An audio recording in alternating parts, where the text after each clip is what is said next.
Hello everyone, welcome to Bachcha Educate. I am Dr. Monali Patil. Last लेक्चरमधनं मग मेंडलकडनं तुम्ही काय शिकले है ना. सो आपण बघितलं मेंडल किती हार्ड वर्किंग होते, किती त्यांनी स्मार्ट सिस्टमॅटिक वर्क केलेलं होतं. तर आता तुम्ही पण अशीच तयारी करायला सुरुवात करा सो दॅट नीट 2021 तुम्हाला खूप इझी जाणार. ठीक आहे.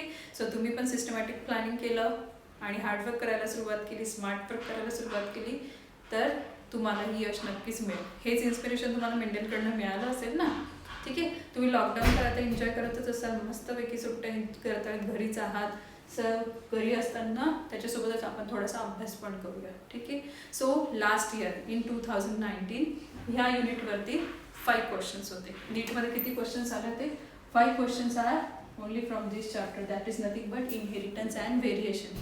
आणि प्रत्येक वर्षी इच अँड एव्हरी इयर याच्यावरती 4 to 5 क्वेश्चन्स हे असतातच. ठीक आहे. सो टर्म जीन कोणी कॉइन केली, दॅट इज जॉन्सन, तो क्वेश्चन येऊन गेला. जेनेटिक्स टर्म कोणी कॉइन केली, Bateson, that is also there. ठीक आहे. सो या सगळ्या गोष्टी तुम्हाला लक्षात ठेवायच्या. So 4 to 5 questions in NEET each and every year from this unit, from this lesson. So हा लेसन किती केअरफुली तुम्हाला समजून घ्यायचा आहे. आणि हा कन्सेप्च्युअल आहे, याच्यात रट्टा प्रकार काहीच नाही. तुम्हाला कन्सेप्ट क्लिअर असली तर तुम्ही कुठलाही प्रकारचा क्वेश्चन हा याच्यातनं सॉल्व्ह करू शकणार आहे. ठीक आहे. सो लास्ट आपण बघितलं होतं पी, की why he selected pea plant. So garden pea प्लांटलाच आपण काय म्हणतो, पायसम सटायगम म्हणत असतो. आणि आपण बघितलं याच्यामध्ये काय काय कॅरेक्टरिस्टिक आहे. तर हे फ्लावर बायसेक्शुअल आहे. बायसेक्शुअल म्हणजे काय, both male and female part are present on the same flower, that is nothing but anther and the stigma are present on the same flower, that's why it is known as bisexual. So याच्यामध्ये काय होतं, easy self आणि cross pollination possible आहे. Self pollination तिथल्या तिथे अँथरचे pollens तिथे spread होणार स्टिग्मावरती आणि पॉलिनेशन कंटिन्यू होणार, त्याला आपण म्हणणार self. Cross pollination, anther remove केले, removal of anther is known as emasculation. Removal of anther is known as what, emasculation. आणि मग डिझायर प्लांटमधले पोलन्स आपण जर स्प्रेड केले स्टिग्मावरती तर त्याला आपण काय म्हणणार, cross pollination. So P plant काय होतं, बायसेक्शुअल आहे, प्लस तो सेल्फ आणि क्रॉस पॉलिनेशन करायला आपल्याला एकदम इझी आहे. नेक्स्ट काय आहे की हे ॲन्युअल प्लांट आहे. सो त्याच्या आपण खूप सारे जनरेशन्स स्टडी करू शकत होतो. ते तिचं प्लॅन केलं गेलं, तिथलं एन्व्हायरमेंट फेवरेबल आहे, थंडीच होती सो फेवरेबल क्लायमेट आहे, इझी मेंटेनन्स आहे ह्या प्लांटचा, फार काही मेंटेनन्स याला लागत नाही. आणि सगळ्यात मोस्ट इम्पॉर्टंट रिझन होतं जे मी तुम्हाला काल सांगितलं नाही, लास्ट लेक्चरमध्ये सांगितलं नाही, ते आहे कंट्रास्टिंग कॅरेक्टर. ते काय आहे, कंट्रास्टिंग कॅरेक्टर. म्हणजे त्यांनी पी प्लांटच्या ज्या व्हरायटीज घेतल्या त्या कशा होत्या, त्यांच्यामध्ये कंट्रास्टिंग कॅरेक्टर्स होते. कंट्रास्टिंग म्हणजे काय, अपोजिट कॅरेक्टर्स. ठीक आहे. आता जर मी म्हटली हे रेड आहे आणि हे ब्लॅक आहे, so yes it is red and it is black. ठीक आहे. सगळ्यांना दिसतं हे की हा रेडच आहे, हे ब्लॅकच आहे. सो हे काय झालं, contrasting character. So P plant घेताना आपण त्यांनी प्लांटच्या व्हरायटीज अशा घेतल्या ज्या कंट्रास्टिंग कॅरेक्टर दाखवत होत्या.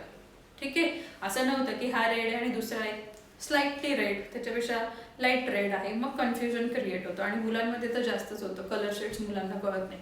मुलींना विचारा, ते सगळ्या प्रकारच्या कलर शेड्स तुम्हाला सांगतील. ठीक आहे. सो त्यांनी घेतलेल्या प्लांट्समध्ये सरप्रायझिंगली त्यांनी जेवढे पण काही कॅरेक्टरिस्टिक घेतले, त्यांनी 7 कॅरेक्टरिस्टिक घेतल्या आणि त्या 7च्या 7 कॅरेक्टरिस्टिक ह्या कंट्रास्टिंग होत्या. म्हणजे एकदम 2 विरुद्ध टोकं होती, त्याच्यामध्ये तुम्ही कुठल्याही प्रकारचं कन्फ्युजन होऊ शकत नव्हतं.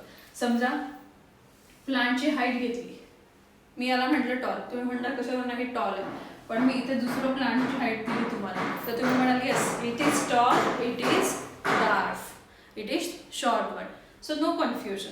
सो त्यांनी ज्या काही पी प्लांटच्या व्हरायटीज घेतल्या त्या अशाच होत्या ज्यांच्यामध्ये 2 विरुद्ध टोकं होती, 2 कंट्रास्टिंग अपोजिट कॅरेक्टर्स त्यांच्यामध्ये होते. Suppose if we consider the height, one is tall one, one is short one, dark one. Middle height कुठलीच नव्हती. मिडल कुठल्याही प्रकारचे प्लांट्स त्यांना दिसलेच नाही, मिळालेच नाही. सो हे त्यांचं लक होतं की त्यांना मध्ये कुठल्याही प्रकारचे लिंकेजेस मिळाले नाही, म्हणून पण त्यांना सक्सेस मिळाले. ठीक आहे. सो मग हे 7 कंट्रास्टिंग कॅरेक्टर कुठले आहेत.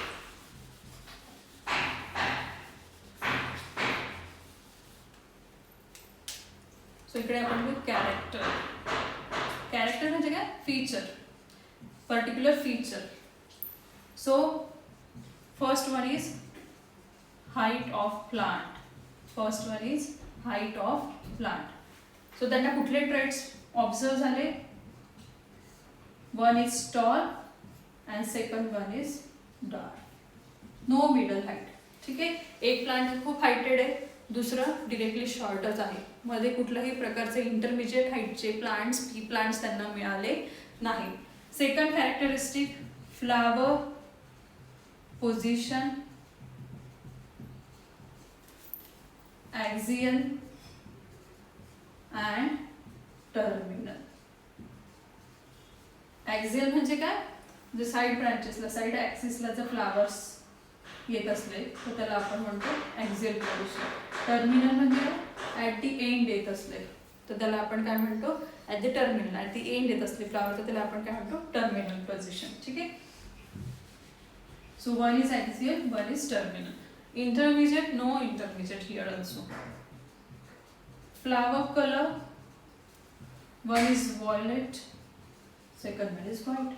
काही कन्फ्युजन आहे इथे? अजिबात नाही. Violet or you can say purple. In some books it is given purple also. So एक फ्लावर वॉयलेट आहे, दुसरं डिरेक्टली व्हाईट आहे. सो काही कन्फ्युजनला काही स्कोप आहे का? काहीच नाही. So this is known as what, contrasting characters. Then seed colour, yellow, green. Seed shape, that is round and wrinkle. It is round and wrinkle. Last one about pod. Pod shape, inflated and constricted. Inflated and constricted. And last one, pod color. It is green and green. ठीक आहे. So ह्या 7 characteristic त्यांनी study केल्या. 1 2 3 4 5 6 and 7. So first one is height of plant, that is tall and dark. So character म्हणजे काय, feature, particular feature कुठलं त्यांनी घेतले स्टडी करायला. सो हे 7 फीचर्स वगैरे त्यांनी स्टडी करायला घेतले आणि त्यांना जे ट्रेड्स दिसल्या, ट्रेड म्हणजे काय, व्हरायटी, त्यांच्यामध्ये काय आहे व्हेरियंट. सो एक टॉल आहे, second one is dark. So टॉलला काय म्हणणार तुम्ही, ट्रेट. डार्कला काय म्हणणार, trait. One plant is heighted, second one is short. Dark म्हणजेच काय, शॉर्ट. ठीक आहे. Second is flower position, axial आहे की टर्मिनल आहे, म्हणजे ॲक्सिसला येत आहेत फ्लावर्स की टर्मिनल पोझिशनला येत आहेत. ठीक आहे. Next is flower colour, violet and white, no confusion. Seed color, yellow or green. Seed shape, round or wrinkle, किंचित shrink झालेला, so it is nothing but wrinkle. Next is pod shape. pod म्हणजे काय, वरचं cover आहे, आपण वाटायला म्हणतो वाटाण्याचं cover, टर्फल ज्याला आपण म्हणतो, that is nothing but in हिंदीमध्ये फली म्हणतो आपण त्याला. So pod shape, inflated, constricted. Inflated म्हणजे काय, फुललेला प्रॉपर शेप जो आपण जनरली बघतो, आणि कॉन्स्ट्रिक्टेड म्हणजे असे कॉन्स्ट्रिक्शन त्याच्यावरती दिसते. So this is nothing but the constricted. And last one is pod colour, green and yellow. हे 7 contrasting, this 7 contrasting characters were studied by whom, Mendel. ठीक आहे. सो बेसिकली त्यांना सक्सेस मिळण्याचं कारण काय, जे लॉज आपण आता स्टडी करतो, त्यांनी स्टडी करताना पी प्लांट घेतलं. पी प्लांटमध्ये तर भरपूर आता वेगवेगळे कॅरेक्टरिस्टिक आहे, या 7च कॅरेक्टरिस्टिक थोडीच आहे, पण लकीली त्यांनी ह्या ज्या 7 कॅरेक्टरिस्टिक घेतल्या त्याच्यामध्ये त्यांना कंट्रास्टिंग कॅरेक्टर्सच मिळाले, 2 वेगवेगळी विरुद्ध टोकेच मिळाली, इंटरमिजिएट काहीच नाही मिळालं, लिंकेजचा त्यांना काही कुठे संबंधच आला नाही, त्याच्यामुळे लिंकेजशी रिलेटेड त्यांनी काही लिहिलेलं नाही आहे. ठीक आहे. लकीली त्यांना ह्या सगळ्या गोष्टी कंट्रास्टिंग मिळाल्या आणि म्हणून त्यांचे रिझल्ट्सही येत गेले. ठीक आहे. In case of this P plant. So इथे आपल्याला लक्षात काय ठेवायचं आहे, exam point of view, this is very very very very important. या 7 ट्रेड्स तुम्हाला लक्षात ठेवायचे आहेत. फ्लावरशी रिलेटेड किती आहे, 2. सीडशी रिलेटेड किती आहे, 2. आणि पॉडशी रिलेटेड किती आहे, 2.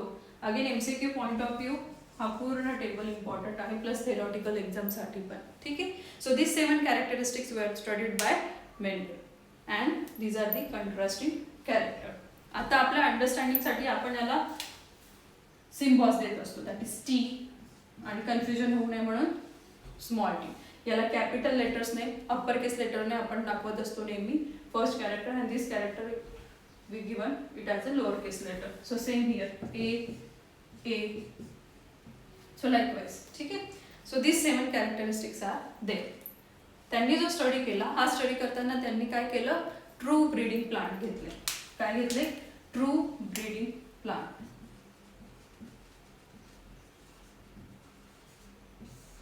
मग किती प्लांटच्या व्हरायटीज त्यांच्याकडे असायला हव्या, 7 कॅरेक्टरिस्टिक त्यांनी स्टडी केले, ट्रू ब्रीडिंग प्लांट घेतले. ते काय आहे ते मी सांगते. So this 7 plus this 7 total किती त्यांनी व्हरायटीज घेतल्या, 14 ट्रू ब्रीडिंग पी प्लांट त्यांनी घेतले. कशासाठी, त्यांच्या प्लांट हायब्रिडायझेशनच्या एक्सपेरिमेंटसाठी. ठीक आहे. सो हे तुम्हाला लक्षात ठेवायचं, फ्लावरशी रिलेटेड किती कॅरेक्टरिस्टिक आहे, सीड्सशी किती रिलेटेड आहे, ट्रू ब्रीडिंग म्हणजे काय, किती व्हरायटीज त्यांनी घेतल्या होत्या. सो 14 टोटल 14 व्हरायटीज त्यांनी प्लांटच्या स्टडी केल्या होत्या. ठीक आहे. With 7 contrasting characteristic.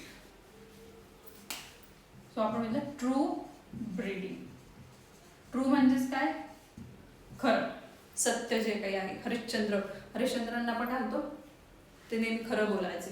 So true म्हणजे काय, खरं. So you can also call it as a pure. म्हणजे याच्यात कुठल्याही प्रकारची मिक्सिंग नाही, कुठल्याही प्रकारची भेसळ नाही. बट आणि ट्रू ब्रीडिंग प्लांट कसे मिळाले असतील, तर continuous self pollination. Continuous self pollination केलं तरच तुम्हाला काय मिळतील, ट्रू ब्रीडिंग प्लांट मिळतील, किंवा तुम्ही त्याला म्हणू शकता प्युअर ब्रीडिंग प्लांट, ज्यांच्यामध्ये कुठल्याही प्रकारचं मिक्सिंग नाही. ठीक आहे. त्यांनी काही डिरेक्टली जीन्सवरती स्टडी केला नव्हता. जे काही त्यांना फिजिकली डोळ्यांना दिसत होते रिझल्ट, त्याच्यावरतीच त्यांनी काम केलं होतं. पण त्यांनी जी सुरुवात केली तीच खूप चांगल्या पद्धतीने केली, की त्यांनी घेतानाच ट्रू ब्रीडिंग प्लांट घेतले. म्हणजेच काय, टॉल प्लांट त्यांना हवं असेल. सपोज त्यांनी एक कॅरेक्टरिस्टिक कन्सिडर केली की त्यांना टॉल प्लांट हवं आहे ॲज अ पॅरेंट म्हणून. ठीक आहे. सो टॉल प्लांट मिळवण्यासाठी त्यांनी काय केलं असेल, टॉलचं टॉलशी क्रॉस केला असेल. ठीक आहे. परत जे जनरेशन मिळाले, पुन्हा टॉल इंटू टॉल, असं सक्सेस त्यांनी 5 to 6 जनरेशन पर्यंत केल्यानंतर त्यांना काय मिळालं असेल, टॉल प्लांट. ठीक आहे. जर चुकून इथे कुठे डार्फ आलं असेल तर त्याला त्यांनी काढून टाकलं असणार. तसंच त्यांनी डार्फचं केलं, डार्फ प्लांटचं क्रॉस त्यांनी डार्फ सगळं केलं. Continuous self pollination. ठीक आहे. सो कंटिन्युअस सेल्फ पॉलिनेशन केल्यानंतर त्यांना ट्रू ब्रीडिंग प्लांट हे मिळाले. अशा किती व्हरायटीज त्यांनी स्टडी केल्या, 14 व्हरायटी. कळलं मला ट्रू ब्रीडिंग प्लांट म्हणजे काय. So consecutive continuous self pollination will result into true breeding or pure breeding plant. So they start with this. त्यांनी पॅरेंट घेतले. सो पॅरेंट कसे होते, ट्रू ब्रीडिंग. सपोज इथे आपण एक टॉल प्लांट घेतलं, हे कसं प्लांट आहे, ट्रू ब्रीडिंग प्लांट. ठीक आहे. याच्यात कुठल्याही प्रकारची भेसळ नाही. त्याला त्यांनी क्रॉस केलं डार्क प्लांट सोबत. कोणासोबत क्रॉस केलं, डार्क. आता क्रॉसिंग केलं म्हणजे सिंपल काय केलं त्यांनी, याचे फ्लावर घेतले, हायटेड प्लांटचे फ्लावर घेतले, डार्क प्लांटचे फ्लावर घेतले. सपोज याला जर फिमेल कन्सिडर केलं तर इथे काय केलं असणार आहे त्यांनी, इमॅस्क्युलेशन. लास्ट लेक्चरला सांगितलं ना मी, इमॅस्क्युलेशन. इमॅस्क्युलेशन म्हणजे काय, रिमूव्हल ऑफ अँथर करून टाकलं. नाव आता या प्लांटला आपण काय म्हणणार, या फ्लावरला आपण काय म्हणणार, फिमेल प्लांट. इकडे काय केलं त्यांनी, इकडचे पोलन्स घेतले आणि ते इकडे स्प्रेड केले. सो या प्लांटला आपण काय म्हणणार, male plant. So simple. So त्यांनी ह्या 2 व्हरायटीज घेतल्या, त्यांचा त्यांनी क्रॉस केला, म्हणजेच काय, हायब्रिड फॉर्म केला. म्हणजेच काय केलं, हायब्रिड फॉर्म झाला, first hybrid. So first hybrid जो फॉर्म झाला त्यांनी म्हटलं F1 जनरेशन. पहिली जी जनरेशन आली यांच्यापासून त्याला त्यांनी काय म्हटलं, F1 जनरेशन.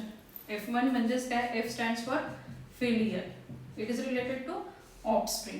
नेक्स्ट जनरेशनलाच आपण काय म्हणतो, filial generation. So first filial generation त्यांनी स्टडी केली आणि सरप्राइझिंगली काय झालं, सगळेच्या सगळे प्लांट्स हे कसे मिळाले त्यांना, टॉल.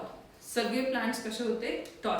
म्हणजेच काय, फ्लावर घेतलं, फ्लावरचे अंतर कट करून टाकले. आता हे कुठलं पार्ट आहे त्याच्यात, फक्त फिमेल पार्ट. सो हे फिमेल पॅरेंट. मेल पॅरेंट म्हणजेच काय, फक्त याचे पोलन्स घेतले जे त्यांनी इकडे स्टिग्मावरती स्प्रेड केले. सो त्यांनी त्याचं क्रॉस पॉलिनेशन होऊ दिलं, सीड्स जर्मिनेट होऊ दिले आणि मग जे सीड्स याच्यात फॉर्म झाले ते सीड्सचं त्यांनी पुन्हा ते प्लांट केले आणि ते कसे उगतात ते बघितले. ठीक आहे. आणि त्या सीड्समध्ये जे प्लांट्स आले ते सगळेच्या सगळे टॉल होते, डार्फ एक पण नव्हतं. ठीक आहे. पण पॅरेंट तर डार्फ होते ना. ठीक आहे. एक पॅरेंट टॉल होता, दुसरा डार्फ होता, पण सगळे प्लांट त्यांना पहिल्या जनरेशनमध्ये कसे मिळाले, सगळेच्या सगळे टॉल. सो ते सरप्राईज झाले की असं कसं झालं, मी तर डॉर्फ पण घेतलं होतं. म्हणजेच असं काहीतरी आहे जे एक्सप्रेस होऊ शकलं नाही, जे स्वतःला एक्सप्रेस करू शकलं नाही, पण ते तिथे आहे का नाही हे लक्षात येण्यासाठी त्यांनी परत सेल्फ फिल केलं. ठीक आहे. त्याच्या आधी आपण बघू की याला F1 जनरेशन काय म्हणतं किंवा फिलियल काय म्हणतं. फिलियल म्हणजे काय, नेक्स्ट किंवा ऑफस्प्रिंगशी रिलेटेड टर्म आहे.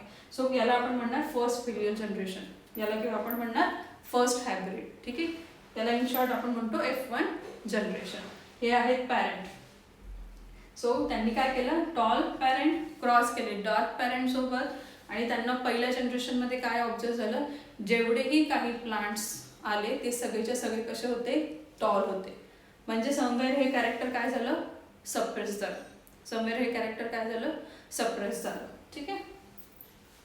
म्हणजे जो स्वतःला इथे दाखवू शकला त्याला आपण काय म्हटलं, डॉमिनंट. म्हणूनच याला काय म्हटलं गेलं, डॉमिनंट कॅरेक्टर. हे आपण मोनोहायब्रिड क्रॉस आणि लॉस शिकताना बघू. यालाच आपण काय म्हणणार, डॉमिनंट कॅरेक्टर. आणि जे स्वतःला एक्सप्रेस करू नाही शकले इथे, आता हे आपण जिनोटाईपच्या भाषेत नाही लिहिलंय, ऑफकोर्स आपण सिम्पल फक्त जे डोळ्यांना दिसतंय तेच आपण इथे लिहिलेलं आहे. सो जो स्वतःला एक्सप्रेस नाही करू शकला त्याला आपण इथे काय म्हणणार, रिसेसिव्ह. जसं क्लासमध्ये असताना क्वेश्चन विचारल्यानंतर पटकन एखादाच विद्यार्थी प्रत्येक लेक्चरला तो सारखं आन्सर देत असतो, बाकीचं नाही येत असतं, पण बोलायच्या आधीच दुसरंच पटकन बोलून देतो, तो डॉमिनेट करतो, तो सगळ्यांच्या पुढे असतो, त्याला तुम्ही काय म्हणणार, तो स्वतःला एक्सप्रेस करतो.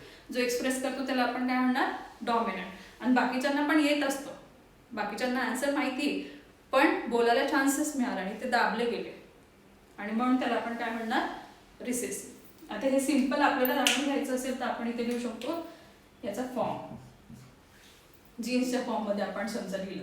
So we always write it in a pair. यालाच आपण काय म्हणतो, allele, alternative forms of gene or two forms of gene, two or more forms of gene. पण जनरली ते पेअरमध्येच असतात, generally two forms of gene असतात, ज्याला आपण म्हणतो अलील किंवा त्यालाच आपण म्हणतो अलिलोमॉर्फ. आणि इथं मी म्हटलं टी टी. ठीक आहे. फर्स्ट स्टेप काय असते, गॅमेट फॉर्मेशन. सो इथून कुठलं गॅमेट येणार, टी. इथून कुठलं गॅमेट येणार, टी. हॅप्लॉइड नंबर येतो की नाही, जसं आपल्यामध्ये किती आहे, 23 पेअर आहे पॅरेंटकडनं, त्यांच्यामध्ये पण 23 पेअर आहे. मग आपल्या पण 23 पेअर कसं काय मेंटेन झाल्या, बिकॉज 2n कडनं किती येणार, n, इकडून 2n कडनं किती येणार, n, and total we get 23 pair. Similar here. ठीक आहे. गॅमेट फॉर्मेशन होणार, गॅमेट फॉर्मेशन नंतर हायब्रिड तयार होणार. So it is T T. ठीक आहे. आता इथे तुम्हाला दिसायला काय दिसतंय की इथे स्मॉल टी आहे. ठीक आहे. इथे डार्फचा जीन प्रेझेंट आहे, पण तो स्वतःला एक्सप्रेस करू शकला का, नाही, कारण त्यांना जेवढे प्लांट्स दिसले ते कसे होते, सगळे हायटेड होते, शॉर्ट एक पण प्लांट नव्हता. म्हणून इथे काय म्हटलं गेलं, those who express in the F1 generation are known as the dominant character, and those who are get suppress किंवा त्यांना एक्सप्रेस होता आलं नाही किंवा डॉमिनंटने त्याला एक्सप्रेस होऊ दिलं नाही, त्याला आपण कुठलं कॅरेक्टर म्हणणार, रिसेसिव्ह कॅरेक्टर म्हणणार. ठीक आहे. So do you understand what is mean by true breeding, what is meant by filial, what is meant by hybrid, emasculation, dominant and recessive, isn't it? ठीक है.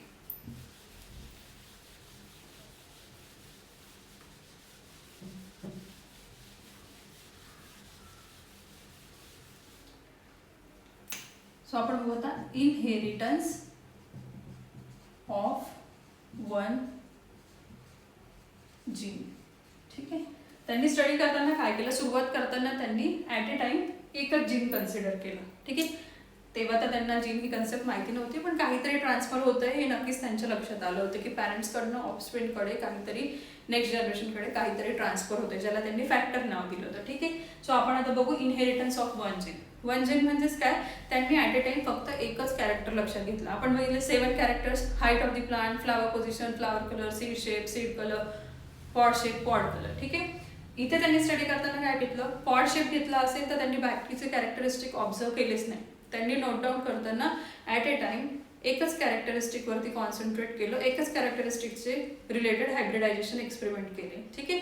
असं त्यांनी प्रत्येक कॅरेक्टरिस्टिक सोबत केलं. म्हणजेच काय, पहिले मी घेतलं हाईट, तर मी पहिले स्टडी करून घेईल की टॉल आणि डार्क बद्दल काय होतंय, त्यांचं क्रॉस पोलिनेशन, त्यांचं हायब्रिडायझेशन केल्यावर काय होतंय. सेकंड मी बघेन, हा एक्सपेरिमेंट कम्प्लीट झाल्यावर मी बघेन ऑड कलर, मग मी येलो आणि ग्रीनला क्रॉस करेन आणि बघेन की नेमकी काय होतं आहे. ठीक आहे, असं प्रत्येक कॅरेक्टरिस्टिक्सचा त्यांनी स्टडी केला आणि नंतर त्यांनी त्यांची इंटरप्रिटेशन, त्यांचे रिझल्ट्स हे नोट डाऊन केले की नेमकी त्याच्यातनं आउटकम काय निघालं. ठीक आहे, रिझल्ट्स काय, एंड रिझल्ट, कन्क्लुजन त्यांनी याच्यातनं ड्रॉ केलं. So inheritance of one gene म्हणजे काय, ॲट ए टाइम फक्त एकच कॅरेक्टरिस्टिक स्टडी करायचं. हाईट ऑफ द प्लांट घेतलं तर फक्त त्याचा स्टडी होणार. Next generation, next generation, next generation, F1, F2, F3, F4 like this. ठीक आहे, सो आपण पहिले बघू काय घेतलं आपण, पॅरेंट. पॅरेंट कसे होते, true breeding pure plant. So first character आपण घेतलं height of the plant. Height of the प्लांटमध्ये कुठले ट्रेड्स आहे, tall and dark. both are true breeding plant. One you consider it as a female, one you consider it as a male. ठीक आहे, genotypically आपण आता घेतलं सिम्बॉलच्या फॉर्ममध्ये जर लिहिलं, so it is TT because alleles are always there in pair. ठीक आहे, generally we write it in a pair. So next step will be gamete formation. Next step is gamete formation. Gamete are always haploid number. So याचे किती gametes form होणार, T and T. So haploid number will be there. So here we get 1T. Cross pollination. Cross pollination चा result काय, we get the first generation, that is F1 generation, first filial generation, F1 generation, hybrid you can say. So here we get T and T. काय मिळालं आपल्याला, T and T. इथं त्यांचं लक्षात काय आलं, जेवढे प्लांट्स त्यांना मिळाले, त्यांनी जे काही प्लांटेशन केलेलं होतं या सीड्स पासून, इथून जे सीड्स निघाले, यांचे जे प्लांट्स त्यांनी फॉर्म केले ते सगळे हायटेड होते. ठीक आहे, मग काय लक्षात आलं त्यांचं, one dominance over other. Those who express itself in F1 generation is known as dominant and those who do not express itself is known as the recessive. जो स्वतःला एक्सप्रेस करू शकणार त्याला काय म्हटलं गेलं, डॉमिनंट, डॉमिनेटिंग आहे. आणि those who get masked or suppressed or not get expressed is known as the short one or the recessive one. So हे काय आहे, डॉमिनंट. मग तुम्ही म्हणाल की एक पार्ट तो होता, here we have the male part. ठीक आहे, एक पॅरेंट मध्ये तर डार्क कॅरेक्टरिस्टिक होते, मग तरी सुद्धा ते एक्सप्रेस का नाही झाले, मग ते गेले कुठे. ठीक आहे, हा क्वेश्चन एमेंडलला पण पडला की अरे आपण तर एक टॉल एक डार्क घेतला होता आणि मग सगळेचे सगळे हायटेड प्लांट कसे आले, सगळेचे सगळे टॉल कसे आले. सो त्यांनी नेक्स्ट केलं सेल्फिंग. नेक्स्ट काय केलं त्यांनी, सेल्फिंग. सेल्फिंग म्हणजे काय, त्याच जनरेशनचा क्रॉस त्याच जनरेशनच्या प्लांट सोबत करायचं. ठीक आहे, सो त्यांना जे काही टॉल प्लांट हे F1 जनरेशन मध्ये मिळाले होते, त्यांच्यामधले त्यांनी प्लांट्स घेतले. म्हणजे TT we call it as a tall. हे प्लांट आपल्याला कसं दिसलं, टॉल. हे सिम्बॉल आपण आपल्या कन्व्हिनियन्ससाठी दिलेले, ते काय मेंडल यांनी दिलेले नव्हते. ठीक आहे, सेकंड वन परत आपण काय घेणार, TT दॅट इज टॉल. यांचं त्यांनी काय केलं, सेल्फिंग. सेल्फिंग म्हणजेच काय, सेम प्लांट्सचं क्रॉस. त्या जनरेशनमध्ये जे काय आपल्याला मिळालं त्यांचंच, F1 जनरेशनमध्ये जे आपल्याला मिळाले प्लांट्स त्यांचंच परत सेल्फिंग केलं. हे आपल्या अंडरस्टँडिंगसाठी आपण लिहितोय, capital T small t, capital T small t. ठीक आहे, हे केल्यानंतर आता ऑफकोर्स काय होणार, गॅमेट फॉर्मेशन होणार. सो याच्यातनं किती गॅमेट आपल्याला मिळतील, 2 गॅमेट मी इकडे लिहिते. इकडून किती गॅमेट मिळतील, 2, कारण हे डिफरंट आहे. ठीक आहे, हे काय आहे, डिफरंट आहे. सो काय कॉम्बिनेशन आहे पॉसिबल, TT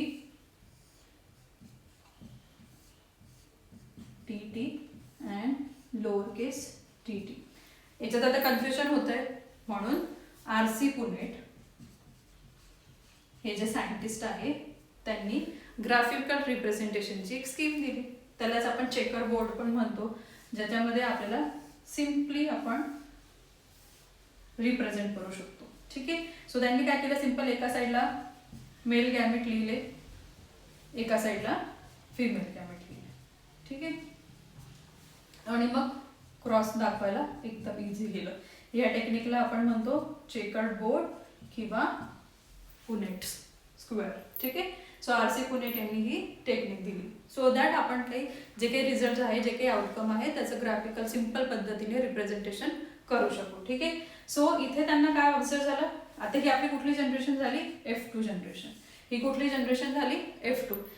हे सेम आहे, तुम्ही असं करा नाही तर असं करा, पण ही इझी आहे, तुम्हाला हे करायला इझी जातं. आता हा एकच जीनचा आपण स्टडी करतो, inheritance of one gene, inheritance of only one character. पण जर आपण 2 कॅरेक्टर 3 कॅरेक्टर घेतले तर असं करत बसलो तर खूपच वेळ जाणार आणि आपल्यालाच काही समजणार नाही, आपणच कन्फ्युज होऊन जाऊ.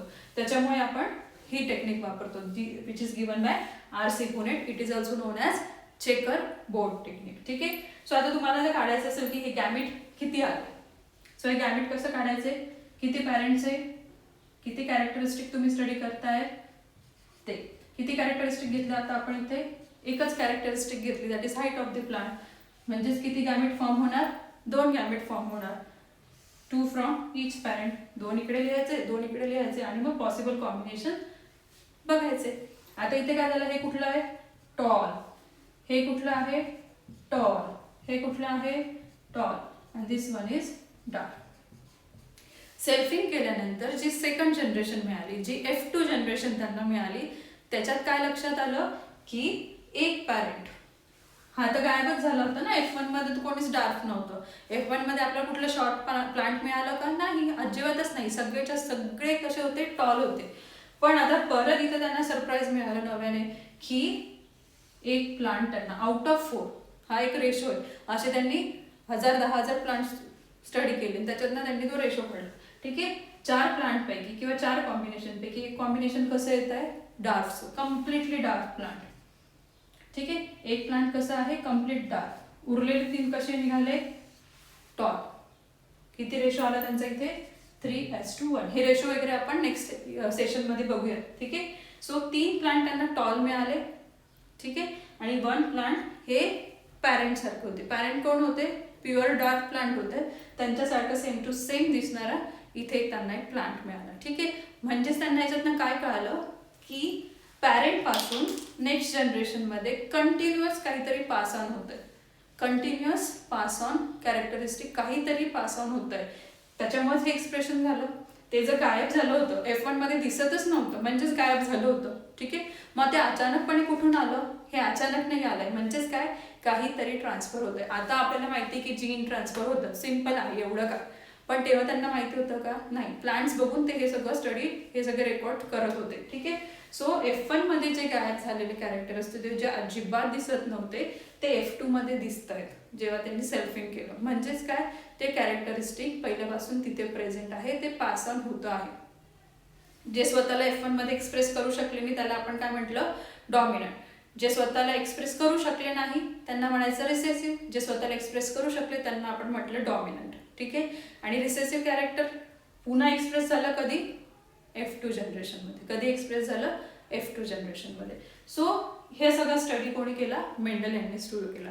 याच्यामध्ये आपण बघणार आहे की मेंडलचा फर्स्ट लॉ काय, सेकंड लॉ काय, थर्ड लॉ काय, परत मोनोहायब्रिड क्रॉस कशाला म्हणायचा, डायहायब्रिड कशाला म्हणायचा आणि ट्रायहायब्रिड कशाला म्हणायचं, हे आपण बघूया. ठीक आहे. सो आता जनरली आता आपण हे टी आणि टी लिहिलंय, कॅपिटल एक स्मॉल लिहिलंय. हे कसे आहेत, डिफरंट. हे जेव्हा डिफरंट असतात तेव्हा आपण त्याला म्हणतो हेटेरोझायगस. याला आपण काय म्हणतो, हेटेरोझायगस. ठीक आहे. आपण सुरू कुठून केलं, इथून. हे सेम सेम लेटर आहे, हे काय आहे, सेम सेम आहे. सो जे प्युअर असतात ते काय असतात, होमोझायगस. ठीक आहे. होमो म्हणजे काय, सिमिलर. होमो म्हणजे काय, सिमिलर. हेटेरो म्हणजे काय, डिफरंट. ठीक आहे. सो F1 जनरेशन मध्ये जे प्लांट्स मिळाले ते सगळे कसे आहेत, हेटेरोझायगस आहे. जो काही झायगोट फॉर्म झाला ते सगळे कसे आहेत, हेटेरो, डिफरंट आहेत. ठीक आहे. सिमिलर असतील, प्युअर असतील तर ते काय असतात, नेहमी होमोझायगस. मग होमोझायगस काय, either this one either this one. Homo means what, similar. कळलं तुम्हाला. सो त्यांनी क्रॉस केल्यानंतर त्यांना फर्स्ट सरप्राईज काय मिळालं की त्यांनी एक डार्क प्लांट घेतलं होतं, एक टॉल घेतलं होतं, तरी सुद्धा पहिल्या जनरेशन मध्ये सगळेच्या सगळे टॉल. नंतर त्यांनी काय केलं, पहिल्या जनरेशनच्याच प्लांटचं सेल्फिंग केलं. सेल्फिंग केल्यानंतर काय लक्षात आलं त्यांच्या की जे कॅरेक्टरिस्टिक गायब झालं होतं ते परत दिसायला लागलं. एक पॅरेंट जे डार्क प्लांट होतं ते परत मिळालं. ठीक आहे.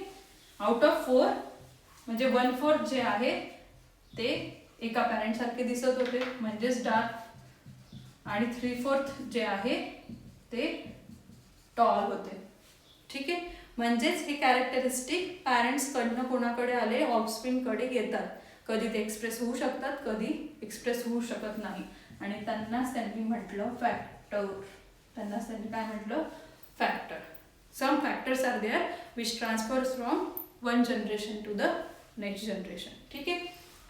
कळालं तुम्हाला? So inheritance of one gene मध्ये आपण काय बघितलं की डॉमिनंट कशाला म्हणायचं, रिसेसिव्ह काय आहे, होमोझायगस, हेटेरोझायगस,